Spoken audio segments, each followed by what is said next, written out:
Buenas tardes. Estamos en el Instituto de Ética y Políticas Públicas de la Academia Nacional de Ciencias Morales y Políticas, realizando nuestra reunión mensual.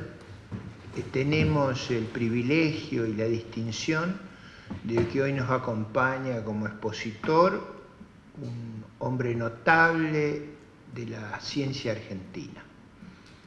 Roberto Cortés Conde se ha destacado en varios planos como una figura, yo diría, de referencia de la sociedad argentina, tanto en su labor como historiador, como economista, como columnista. Ha sido para muchos de los argentinos, y sobre todo los argentinos más educados, una referencia constante. Casi uno podría decir, la historia económica de Argentina se reescribió con Cortés Conde. Y es con el agrado y el orgullo de contarlo entre nosotros que hago esta presentación, que lógicamente, además de mi respeto académico, del hecho de haber sido colegas en la universidad, de haber ido a dar clases a sus cursos, porque me tuvo esa distinción también. Debo decir que es un gran amigo mío y un hombre de un coraje cívico importante.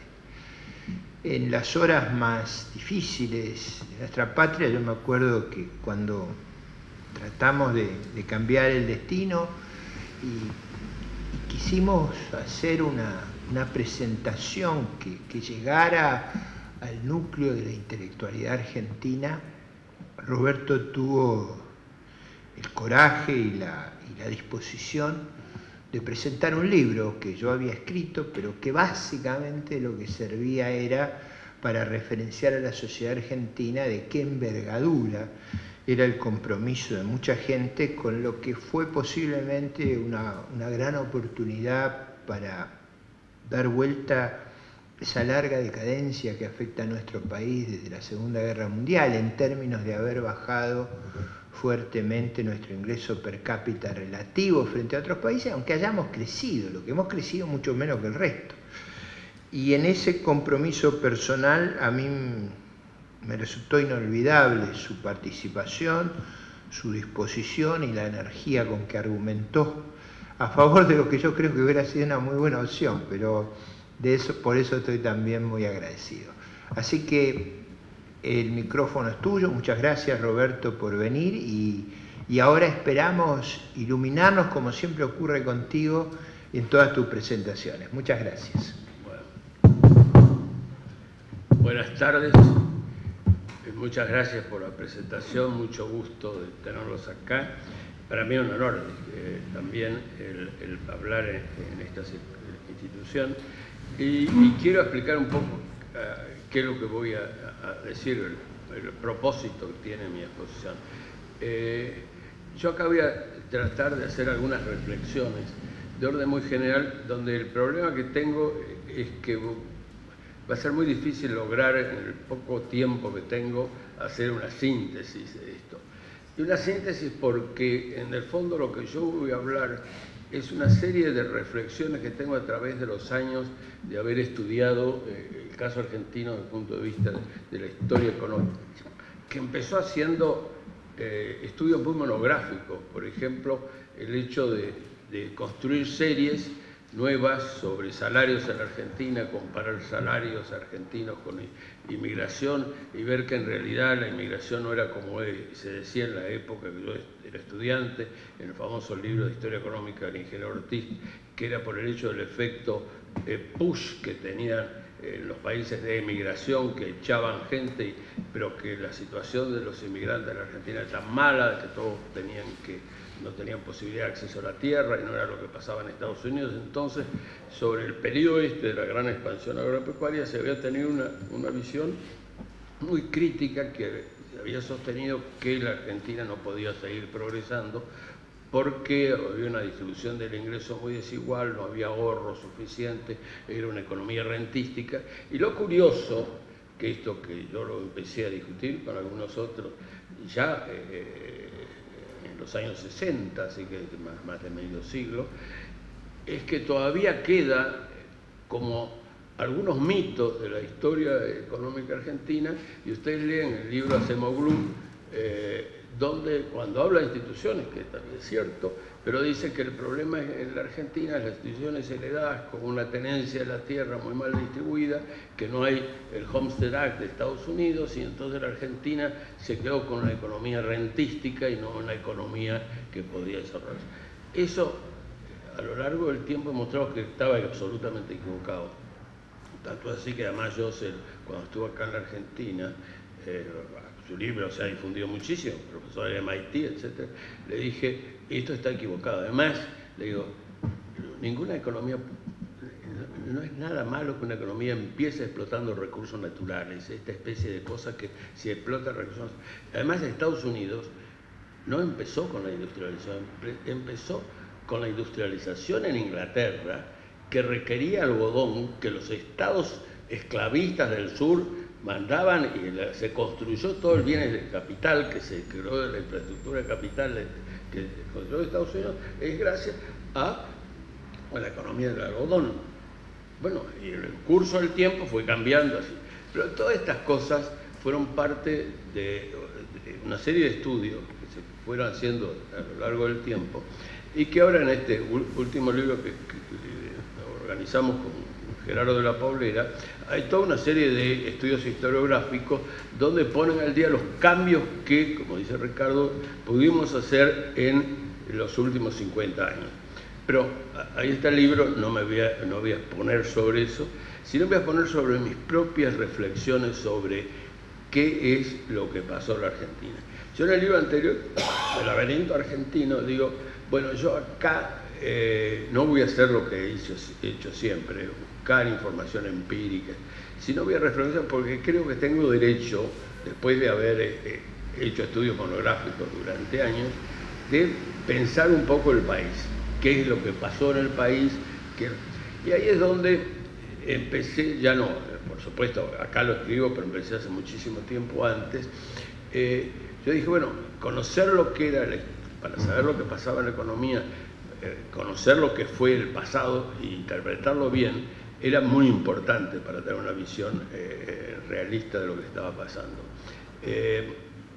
Pero eso que es importante, aunque yo no creo en que haya determinantes históricos, nada, pero creo que sí conocer el pasado es útil para saber el enfermo que tenemos, y eso lo pudimos cambiar en gran medida, pero digo, no basta. Y entonces, y en realidad llegué muy cerca por la literatura que había en Historia Económica de Estados Unidos, Douglas North, entre otros, a todo lo que era el public choice, es decir, la economía de la elección pública. Es decir, donde fue para mí la primera aproximación a la ciencia política que no hablaba en términos puramente teóricos, sino que trataba de interpretar por qué se han tomado determinadas decisiones políticas. Y distinguía el mercado político, y lo estudiaba como mercado, el mercado político y el mercado económico.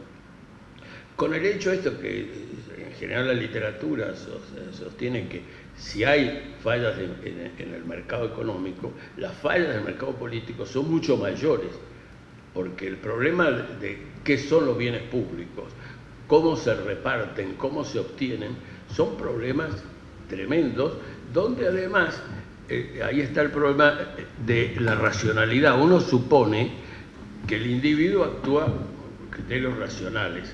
Ahora, la racionalidad del individuo es distinta a la racionalidad colectiva, y ahí es donde uno empieza a explicar por qué determinadas cosas pueden no funcionar. Es decir, es clarísimo, por ejemplo, que cuando bajan los precios, el que ha hecho que los agricultores siembren más para compensar los ingresos que pierden, logra que los precios bajen más. Así que en realidad los agricultores debieran tratar de evitar llevar más producción a los mercados. Pero como es una decisión colectiva, no es una decisión individual, ¿quién dice que individualmente incida sobre el conjunto colectivo? al tomar que las decisiones colectivas se crean problemas tremendos de muy difícil solución. Y hay toda una literatura sobre la materia. El hecho, perdón, esto sí, ya esto es una decisión ya no colectiva, sino de una torpeza mía. Perdón, ¿te cayó algo? No pasa nada, es agua. No hago siempre estas cosas, ¿eh? Era para ver si había uno dormido, ¿no? Para que... Era...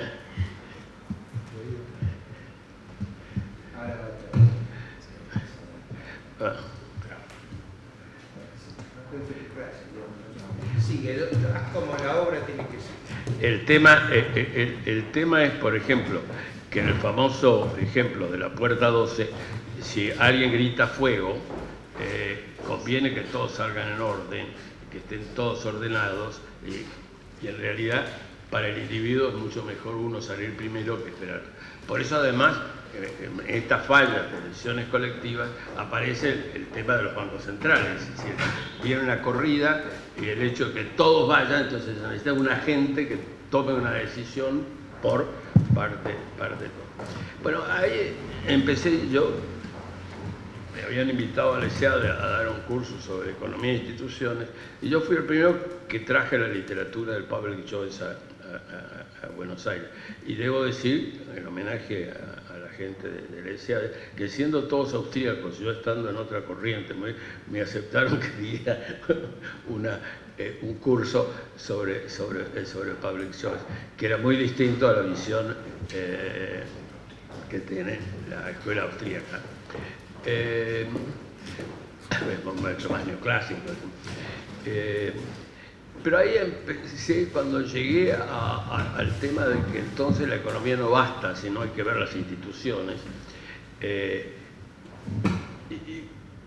y empecé a analizar el tema institucional, y llegué a la conclusión de que adoptar buenas instituciones, la Argentina tomó de la Constitución de Estados Unidos lo mejor como un marco institucional, y parecía que íbamos a marchar en ese camino, y nos encontramos que la realidad argentina es muy distinta de la que suponía. Y nos encontramos con esta decepción que toda mi generación tuvimos, como si teníamos buenas instituciones, terminamos donde terminamos. Y ahí entonces llegué a, esto sí está en este libro, el libro argentino, a esta conclusión de que en realidad las instituciones que están definidas por toda la escuela de economía institucional como normas escritas o no escritas que se usan en las relaciones sociales de la gente, no necesariamente son las escritas, son las que existen en la realidad. Y nosotros estamos hablando de unas instituciones que vienen de la Constitución norteamericana, pero no son las instituciones que efectivamente existen en la Argentina. Es decir, desde hace tiempo, pero además ese no es un problema solamente argentino, sino que es un problema mucho más amplio y mucho más serio. Y yo, en este tipo de conversaciones que tengo, lo que quiero es llamar la atención en que tenemos que focalizar en ver qué son las instituciones realmente, no las instituciones escritas, las instituciones que funcionan en la realidad. ¿Qué quiere decir democracia? Yo tuve que dar una charla el otro día y bueno, me sorprendí que la gente tiene versiones sobre la democracia que son tan confusas, ambiguas, que no tienen que ver con la democracia como estaba comprendida en los padres fundadores que tienen la Constitución de Estados Unidos y en todo el pensamiento de eso. Y eso me lleva entonces en este tipo de reflexiones al campo de la teoría política. Pero al campo de la teoría política aplicada a la economía, no hablando de Aristóteles, Platón, qué sé yo cuántos. Bueno, ¿de qué estamos hablando? Y ese campo de la economía política, creo que eso es especialmente importante en este lugar, es el campo del derecho también. Yo creo que hemos descuidado desde el punto de vista de la economía el tema de la importancia que tiene las tradiciones jurídicas y las creencias sobre qué son las tradiciones jurídicas. Entonces yo le estoy dando hoy día una enorme importancia a ver cuáles son las creencias que tenemos. Entonces, cuando nosotros tenemos que afrontar este problema que estamos teniendo, las crisis repetidas en la Argentina cada 10 años, y decimos, ¿cómo no se han podido resolver? Yo hace tiempo, a mí me quedó totalmente sorprendido que todavía la gente crea en la industrialización sustitutiva de importaciones, que ya Previs, cuando volvió a la Argentina, dijo, ese tipo de industrialización no es lo que funciona.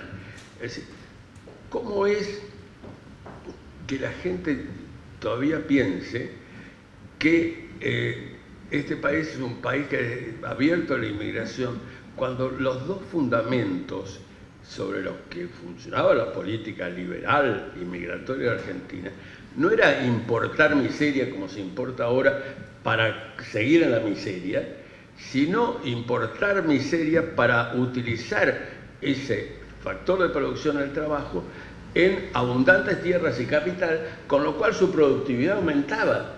Lo que estamos teniendo en la Argentina de hoy es que estamos importando miseria, porque estamos importando miseria, cuando tenemos el problema del conurbano que decide las elecciones, de los lugares más pobres del país y de los países vecinos, para tenerlos como clientela política que sirve para tener. Pero ese tema, desde el punto de vista de la racionalidad, ¿qué hacemos importando miseria cuando no tomamos decisiones para tener un mercado de trabajo y una economía donde podamos ocupar? Porque le estamos importando miseria para los planos sociales, de una productividad marginal casi igual a cero, o la industria sustitutiva de importaciones, que desde los años 40 en adelante fue una industria muy intensiva en trabajo, de muy baja productividad, y que recién después empieza. Mientras estamos castigando los sectores que de mayor productividad, lo que estamos haciendo para eliminar miseria es poniendo impuestos y subsidiando para crear más miseria. Entonces, digo, desde el punto de vista lógico, no tiene sentido, pero tiene sentido si uno piensa desde otro punto de vista. Es decir, tiene su lógica. Si uno quiere construir, ¿no es verdad?, un conjunto de población que responda a determinados intereses políticos, el que esa gente siga en la miseria no es importante, porque en definitiva el punto de vista político, que es el punto de vista de poder, que es el punto central en la economía, en todas las cosas que hablemos de poder, eso es lo que importa. Stalin fue un fracaso económico, Cuba fue un fracaso económico, Maduro es un fracaso. ¿Por qué importa eso? Si uno tiene una voluntad de poder y además de imponer sacrificios excepcionales a la población. Es decir, se puede subsistir como un sistema político que imponga, totalitario, que imponga sacrificios. Entonces, cuando decimos, bueno, pero la gente busca que viva mejor, es decir, le damos planes sociales, le damos tal otra cosa, le seguimos dando esto, y en realidad no está pasando. Pero el tema es que la gente cree, por eso, con que un núcleo de gente pensante llegue a esta conclusión, no equivale a decir que lo que se ha difundido respecto a lo que es un régimen democrático es que tenemos que darle derechos a que vivan sin que creemos las condiciones para que sean productivos. Es decir, la gente no se pregunta sobre cuál es el mercado al cual va. ¿No es cierto? Hoy salió en el diario que las pymes necesitan trabajadores más o menos semi-especializados y no consiguen en el momento que dicen la crisis del empleo es tremendo. Bueno, pero esto responde. Es decir, en la Argentina ha cambiado el mapa político. El mapa político se decide en el Gran Buenos Aires. Y eso es lo que importa. Y lo que importa es que no solamente la gente menos educada cree esto, sino lo creen los periodistas, los políticos. Usted va al Congreso y le dicen esto es la democracia. Y además, tener una interpretación del Estado y las relaciones de poder en la Argentina que tienen que ver con la interpretación que tenemos, qué es democracia y qué es poder. Y ahí es donde yo llego a la otra conclusión mía, que es, en realidad, el problema central de la economía y de la política argentina es el problema de legitimidad. La Argentina ha vivido años sobre una fuerte crisis de legitimidad. Esto tiene una importancia económica muy grande a pesar de... ¿Por qué? Porque ahí sí vuelvo a las instituciones. Porque los costos de transacción, cuando tenemos un sistema de poder no considerado legítimo, que tiene que responder a determinadas necesidades y no a otras, crea un problema de no gobernabilidad.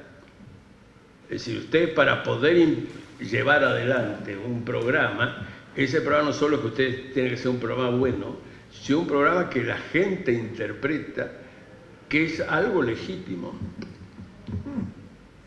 Si la gente vivió, nosotros hemos vivido desde hace más de 50 años, por lo menos desde el año 30, una seria crisis de legitimidad que afecta la gobernabilidad y que solo lo han resuelto desde el punto de vista del poder los sectores populistas más demagógicos que viven de esa clientela.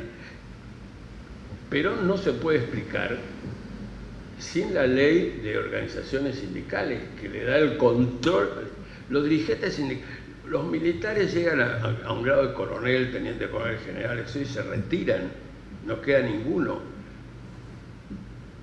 Todo el mundo deja, solo los dirigentes sindicales son permanentes, y además hay una monarquía sindical. Pero los 18 años del exilio no hubiera sido posible si no tuviera la estructura sindical. Después vino Maní y les dio las obras sociales. Pero ahora tenemos otra cosa que han creado, que son las organizaciones sociales que están subsidiadas. ¿Y cómo se saca eso encima, dejando de lado que esté bien o está mal del costo económico que tiene tener una gente que no está entrenada y que no entra a los sectores de mayor productividad? Entonces, ¿cómo tener una economía de productividad? Y entonces, ¿por qué estamos haciendo todo lo contrario? Estamos diciendo que queremos salir de la miseria para volver a la miseria. Bueno, lo que pasa es que la gente cree otra cosa. La gente cree que democracia es una cosa distinta a la que es. Y ahí yo he discutido este tema especialmente porque creo que ahí vuelve un principio que para mí es básico porque tiene que ver con la ética y tiene que ver con básico principio político. ¿Qué quiere decir democracia? Quiere decir muchas cosas, pero digamos sustancialmente es el sistema político en el cual la base del poder está en el hombre, en el individuo.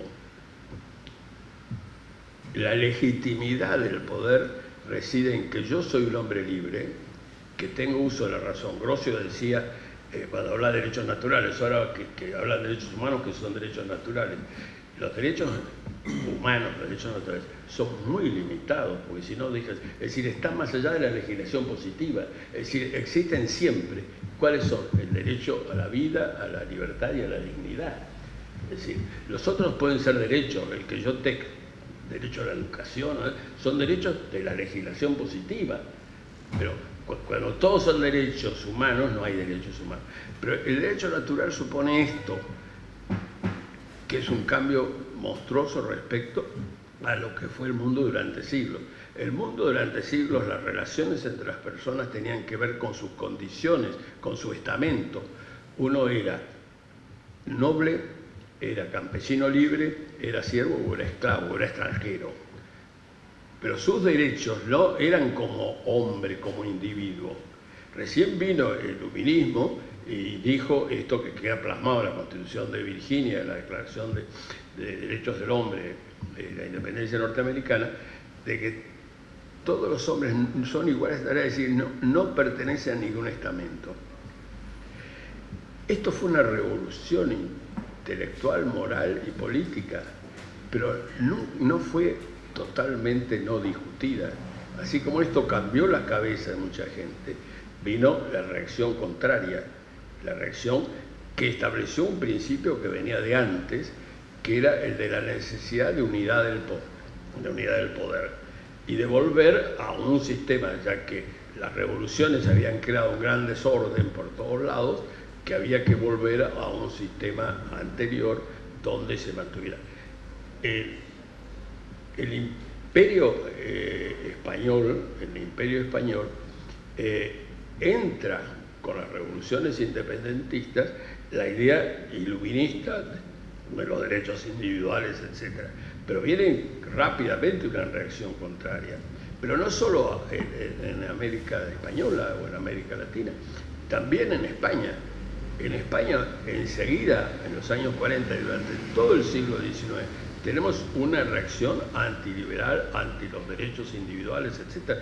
Y donde se proclama Donoso Cortés, que es el ideólogo de la reacción, entonces, de la cual hereda Carl Schmitt, de Lacroix y todos los demás que decían, sostiene esa visión es una visión que nos lleva a la anarquía. Y frente a eso tenemos que lograr volver a la unidad del poder. En los países anglosajones, no es porque fueran más democráticos en el sentido de que eran más populares, porque el sistema inglés, desde la Carta Magna y la Revolución Gloriosa, estableció la división de poderes y el gobierno limitado, no un gobierno popular. En la Revolución Francesa lo que vamos a tener, y eso después es Rousseau, que es más igualitaria en que se suprimen los estamentos, pero no resuelve el problema de la legitimidad del poder. ¿Quién es el que tiene y Rousseau llega a esa cosa que la nación y la soberanía, y no que la nación, el titular realmente del poder soberano, es el propio individuo. Y lo que yo acá señalo es que nosotros, a pesar de creer que seguimos el sistema norteamericano y anglosajón, seguimos muy influenciados en la legislación civil y en las ideas de lo que fue el pensamiento y la tradición política española, que se basa en el derecho romano.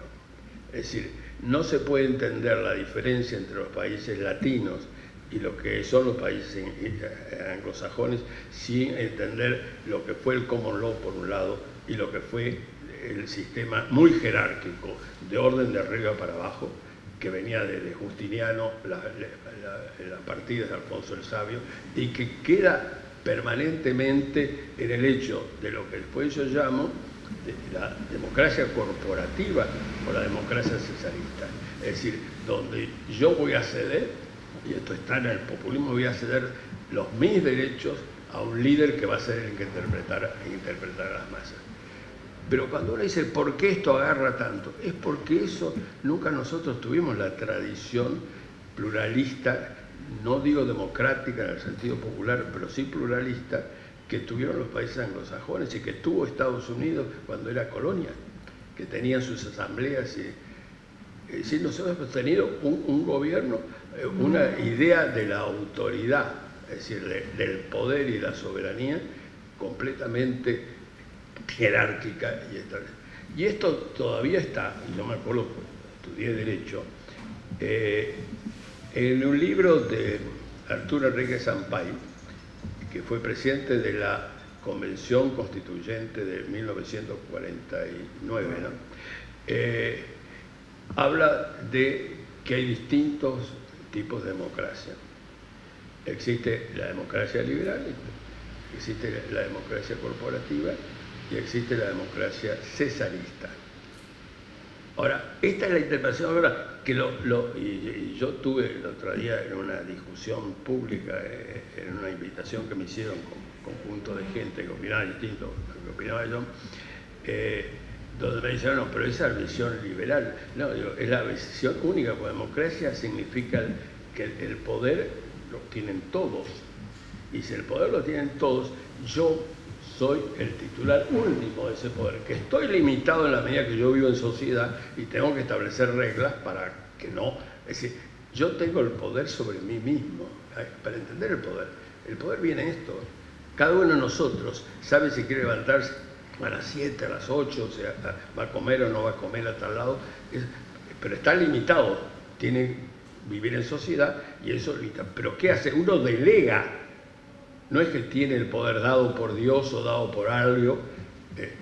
Todavía Franco, ¿no es verdad?, decía, caudillo de España por la gracia de Dios. Es decir, si el poder es algo que viene de arriba hacia abajo o va de abajo hacia arriba.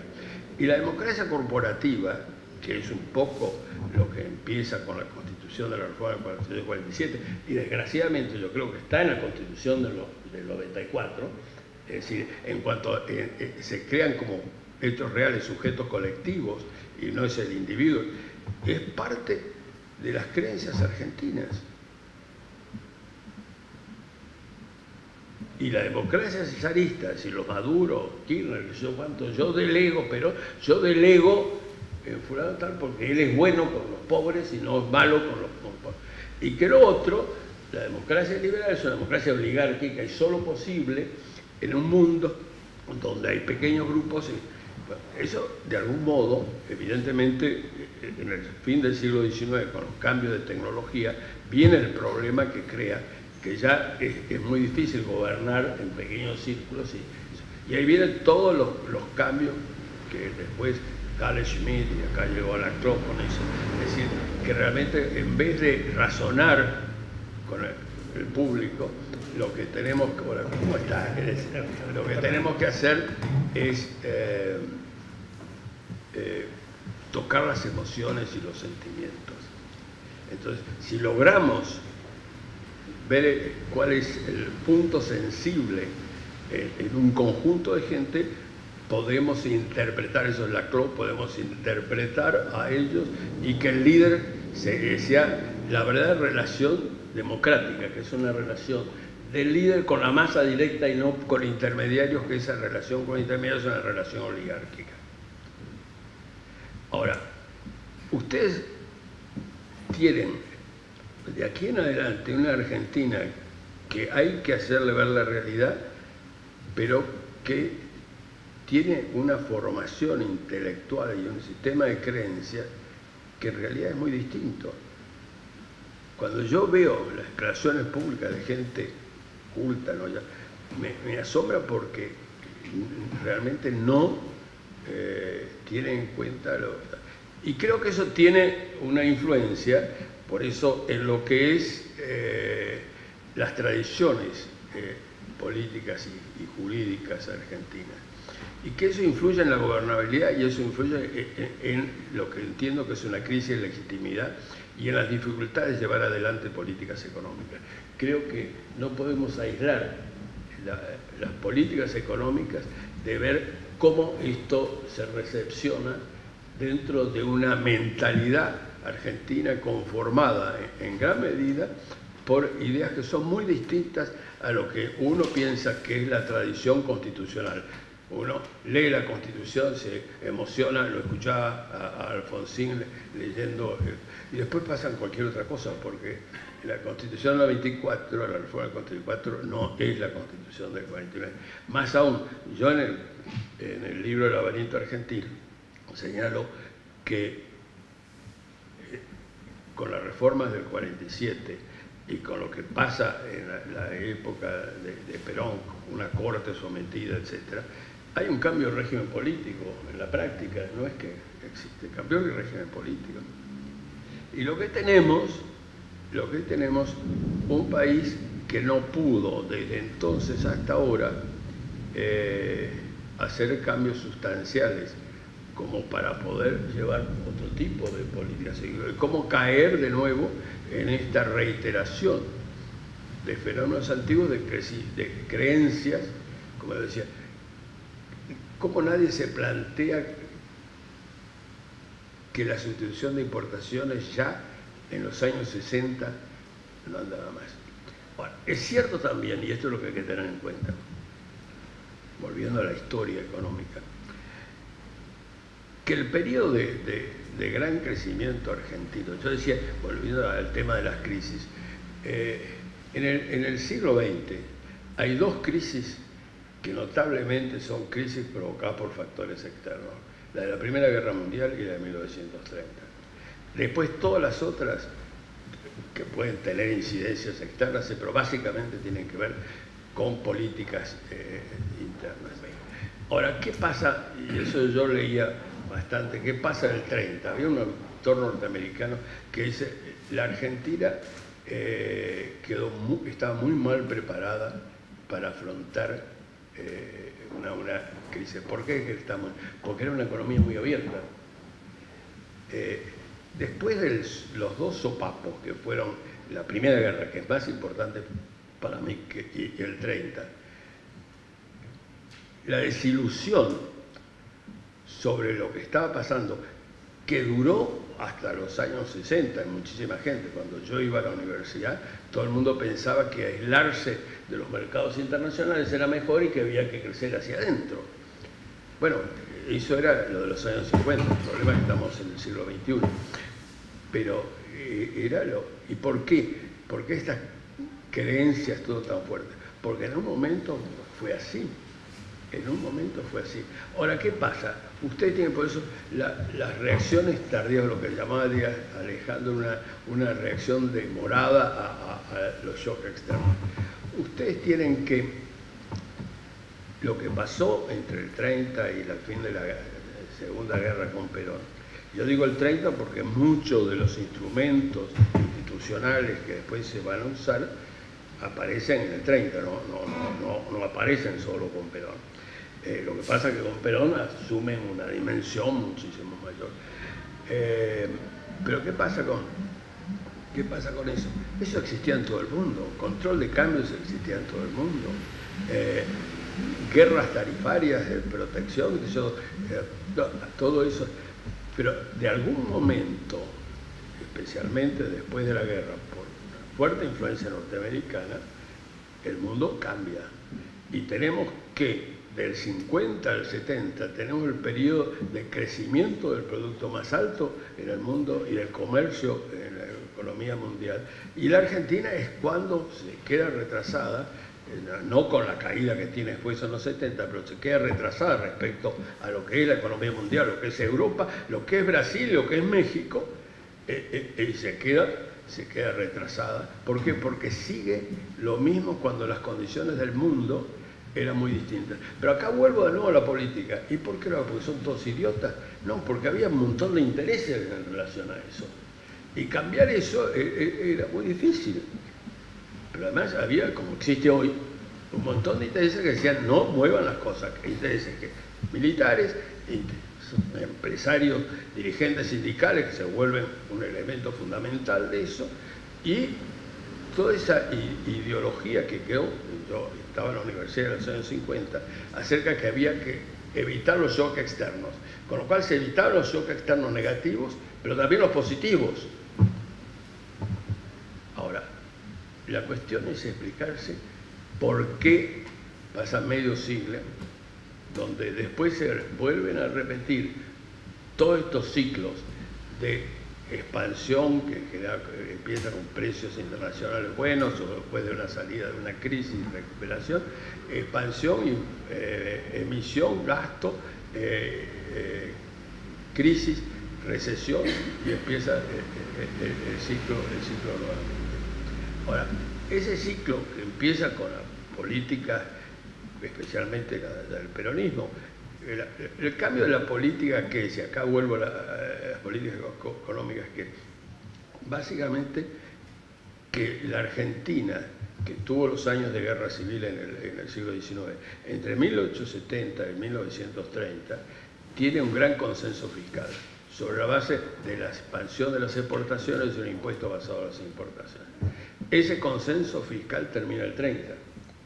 Y del 30 hasta ahora tenemos que los bienes públicos se financian, ¿no es verdad?, con impuestos a las exportaciones, que a veces pueden ser distintos controles de tipos de cambio diferenciales o impuestos directos a la exportación, retenciones, y Banco Central. Este tema no se ha resuelto. Es decir, el Estado argentino, el Estado nacional, se creó sobre la base de que había resuelto el problema de la aduana. Y eso duró hasta hasta de 1930. Los distintos intentos, inclusive impuestos a las rentas, nunca llegaron a solucionar el problema de que los gobiernos terminaron recurriendo, como hoy, a los impuestos a las exportaciones y al Banco Central. Y entonces tenemos esta reiteración de errores que yo digo se explican desde el punto de vista del public choice. Es decir, bueno, lo importante no es que esto le perjudica a todos, sino que hay algunos que ganan y otros que pierden. Cuando en general la mayoría pierde, no todos pierden, hay algunos que están ganando, pero están ganando dentro de un esquema político que han logrado primero legitimizarse y deslegitimizar lo otro. Y ningún gobierno que ha querido producir cambios pudo afrontar el problema de crisis de legitimidad que existió en la Argentina. Bueno, yo podría seguir hablando de este tema que me apasiona y son reflexiones mías, es decir, ya no es los cuadros que yo hacía sobre salarios, pobre oferta monetaria, pero son, creo que a esta altura de mi vida, en que he trabajado 60 años y vivido, como digo, más sobre la Argentina y sufrido la Argentina. Creo que puedo ya. Y se los quería conversar con ustedes sobre esto. Gracias por esta oportunidad. Muchas gracias.